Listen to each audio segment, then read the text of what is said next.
You wake up and immediately feel behind. You did not sleep enough. You should have gone to bed earlier. You should drink more water. Exercise more. Read more. Focus better. Spend less. Work harder. Use your time more wisely. And somehow, before the day has even started, your life already feels like a list of things you are doing wrong. You open your phone looking for motivation. Instead, you find another morning routine, another productivity system, another person explaining how to become healthier, calmer, richer, smarter, and more disciplined. At first, it feels inspiring. But after a while, something changes. Self-improvement stops feeling like hope. It starts feeling like evidence that you are never enough. There is always another habit to build, another weakness to fix, another version of yourself you are supposed to become, and the person you are today begins to feel like a problem that needs to be solved. That is when self-improvement starts making you feel worse. Not because growth is bad, but because growth can quietly turn into self-rejection. There is a big difference between saying, "I want to improve my life," and saying, "I cannot accept myself until my life improves." The first creates direction. The second creates shame. But they can look almost identical from the outside. Both people may wake up early. Both may exercise. Both may track habits and set goals. But one person is building from self-respect. The other is running from the fear that they are not good enough.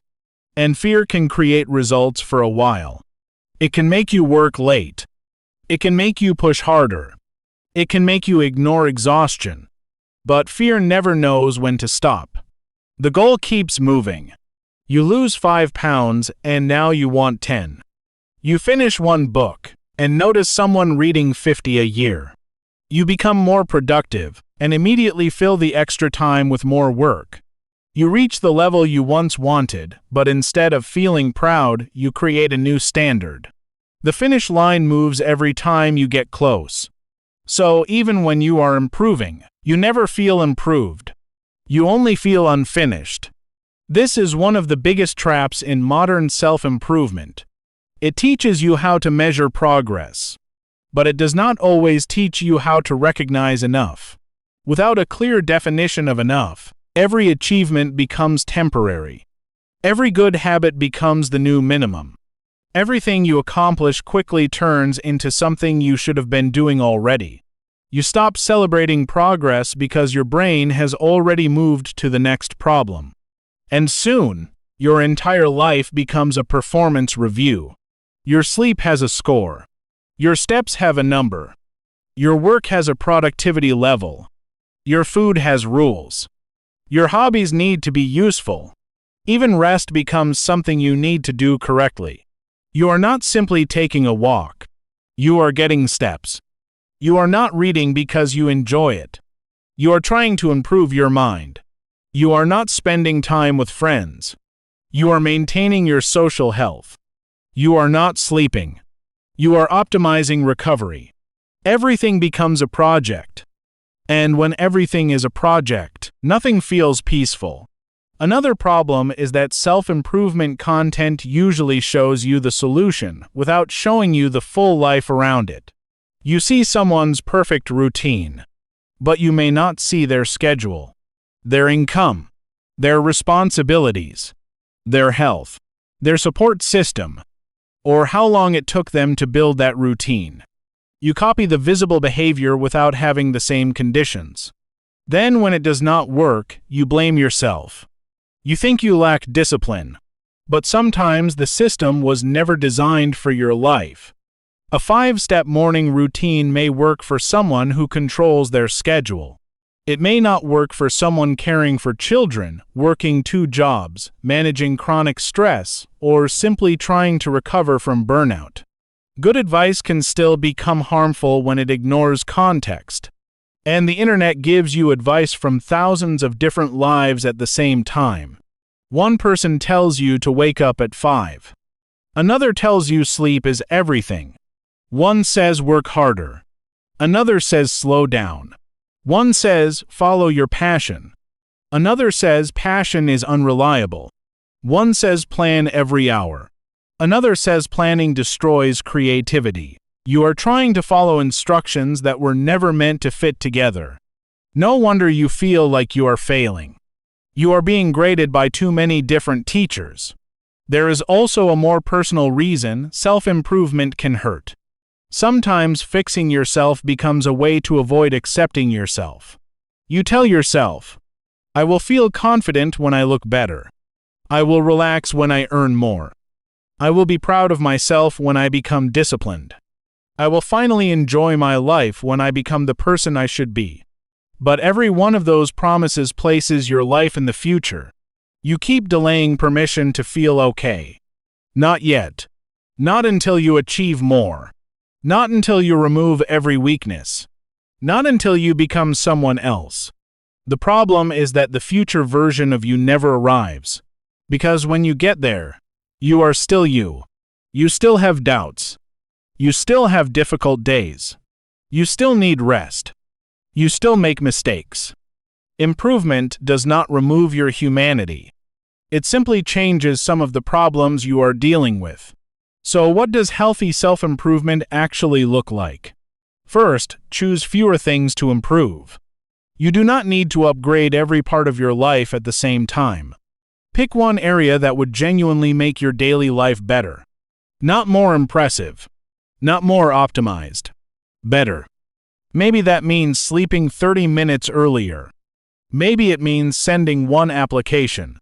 Maybe it means walking outside 3 times a week.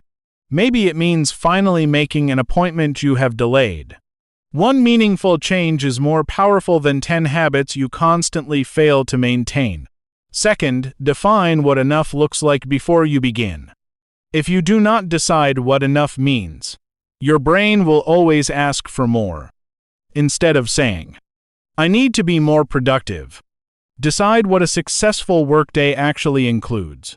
Instead of saying, I need to exercise more, choose a realistic number of days.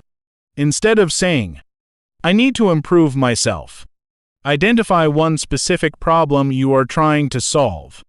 Clear limits protect progress from turning into obsession. Third, stop using shame as your main source of motivation.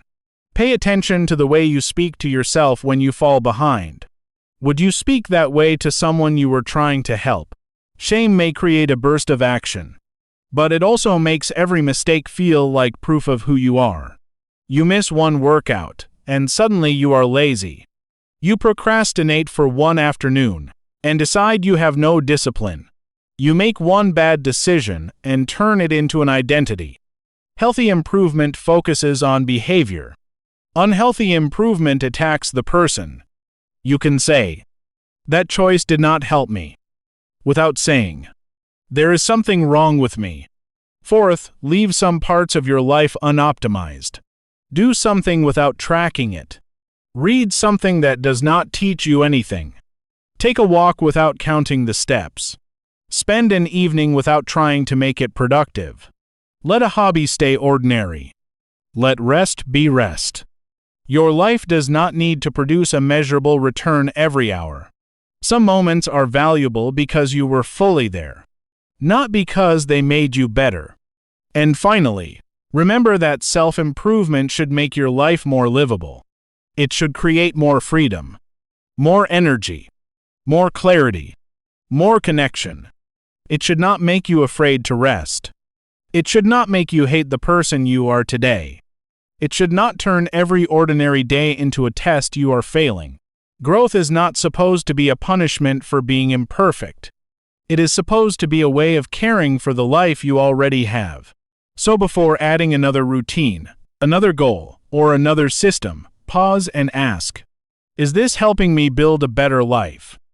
Or, is this just giving me another reason to feel inadequate? You do not need to stop growing. You do not need to abandon ambition. You simply need to stop treating yourself like a broken project. You are allowed to improve from a place of respect. You are allowed to move slowly. You are allowed to decide that some things are already enough. You are not a machine waiting for an upgrade. You are a person building a life. And becoming better should not require believing that who you are right now has no value. This is human in progress. Not perfect.